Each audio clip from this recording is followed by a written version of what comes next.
Hey, what is going on, guys? Welcome back to another video. We are back with more Batman Reptilian. This is again an amazing series with such an interesting and different vision for the character. This whole case so far, as we explained it in the last video, go ahead and check that out if you haven't already, is just so interesting to me, and it jumps right into it in this issue, so let's go ahead and check it out. So starting off on the first page, Batman is immediately moving around Penguin's place, calling out to him, saying, "Penguin, are you here?" And just then, a little penguin on the floor makes a sound, and Batman says, "Not you. Penguin, are you here?" And he walks through the silent, empty room before stumbling on some carnage that Penguin himself is right in the middle of, groaning on the floor, sticking a hand out, almost as if he's asking for help, and through a mountain of blood, Penguin can only see the silhouette of Batman as he says, "Don't try and move, because what you're holding onto is supposed to be inside of you. It's a miracle that you're not dead. What did this?" And gargling on his own blood, Penguin begs, "Help me." Focus. You're the only one that's still conscious. I think the Riddler's in some kind of coma. One of his men is still alive, but he has no lower jaw.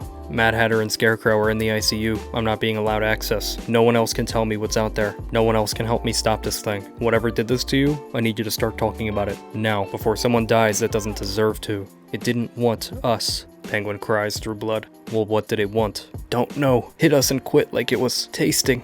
What is it exactly? Batman presses further before getting no response. "I'm gonna take a sample of your blood," he says. "Recite the alphabet backwards if you don't consent." He then starts drawing it with a needle. "There are paramedics on the way. I told them the wrong floor just to give us some more time. I need you to tell me, what is this thing? Does it have anything to do with the meet last week?" Penguin then passes out. And just then the paramedics come in, saying, I think we got kinda turned around." And Batman stands, ready to exit the room, looking down at the Penguin, saying, "I know how it felt, you useless little gargoyle," referring to all the times that him and his other villains have cut him up. And yet again, we're getting a look at just how cynical and dark this version of Batman is. No remorse, no human emotion, nothing but contempt, no urgency to preserve Penguin's life. And it's so interesting how Garth Ennis is writing him, because he's still technically within his code. He got him paramedics, but he's so gray that something like telling them the wrong floor, risking his life like that, it's so interesting because it's so unfamiliar as Batman, but it's not far off. It's just the little things. It's the little things that he says. It's just far enough to make it feel like a completely different, more gross version of Batman, but it's still completely within his code. It's still Batman. He's really straddling the line, and I love it so much. Back in the lab, Bruce is going over his notes, speaking aloud to Alfred, saying, "So once it has a taste, it loses interest completely. That's why so many survive. It's like it's biting them once and leaving them alone. Like it's looking for something. You know what else does that? A great white shark." Alfred then brings him his food. "Prosciutto and an omelet with tomato juice." "I'm sorry, Alfred, am I boring you?"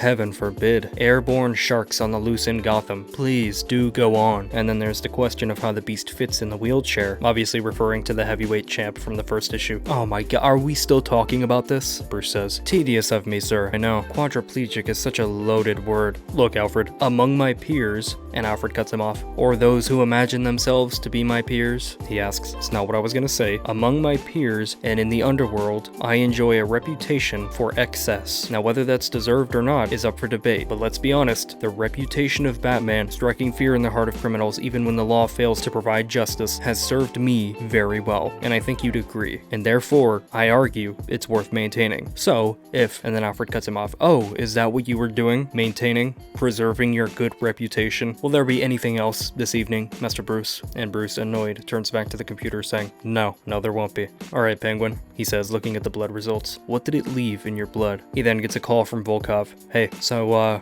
I'm in." "In where?" Batman asks. "I'm in with the Joker, just like you asked." "Man, I don't know how you can stand being around that guy. He gives me the creeps." "I usually knock a couple teeth out," Batman answers. "Makes him a lot more bearable." "Where is he these days, Volkov?" I met him in the penthouse suite at the Four Seasons, but he's on the move a lot, so I don't know if he's still there." "Well, what is he up to?" "He's staying alive. That's priority number one right now. He's not pulling off any, capers. Only 4 other guys with him. The rest of his crew is mostly lying low. He seemed pretty glad to see me. Supposed to check in every couple hours. Should I, give you the number? You got a pen?" "No," Batman says. "Could you lend me one?" "What?" Just then Batman appears out of nowhere, scaring the life out of him. "Oh my god, why did you do that?" Volkov asks. "Practice makes perfect. You have the number?" He then hands him a piece of paper. "You call this number, it's gonna go straight to voicemail. He just wants to know that you're alive." Interesting that he's being so careful. Whatever this is must have really rattled him. "Yeah, you're welcome. You could have given me a heart attack." "I aim to please," Batman responds. "Tell me, did they ever actually prove the human trafficking?" "Oh, come on, man. I mean, I'm trying to put all that behind me." "Yeah? How's that going? Well, stay useful, Constantine. So who's working with who in terms of team-ups? Dumb and D, Ivy and Freeze? What about Two-Face? He's out on his own. Okay, so who else is out there that I haven't talked to? Hugo Strange, Killer Croc, Deadshot, Killer Moth might have been hopping around. Acting on this information, Batman then heads down into the sewers to search for Poison Ivy and Mr. Freeze, as they're hiding out down here. And as he heads deeper and deeper into it, he comes across a crippled Mr. Freeze. Please, Batman, it broke my arms, my legs, you have to help me. And Batman cuts him off.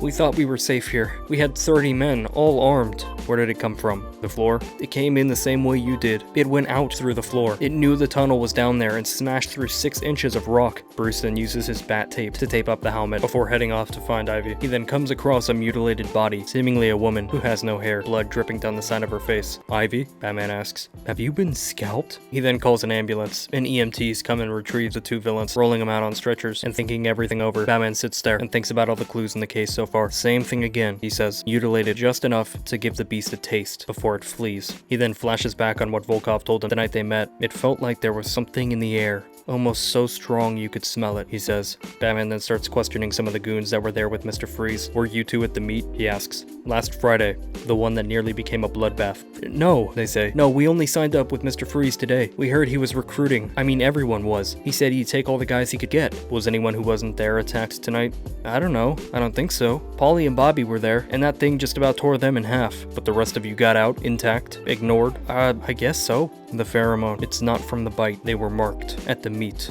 What? The goon asks. Both of you get out of town by nightfall. What, seriously? There's a giant monster on the loose. If it doesn't get you, I will. Batman then hops back into the Batmobile, starting a voice memo, saying, further analysis on all samples. Identify species if possible. Locate Hugo Strange, Killer Croc, Deadshot, Dumb, and D. Have Volkov establish whereabouts of the Joker, and also his current plans. And he then tries to pour water out of an empty bottle, and realizes it's been empty the whole time, before sighing, giving up, and saying, Alfred.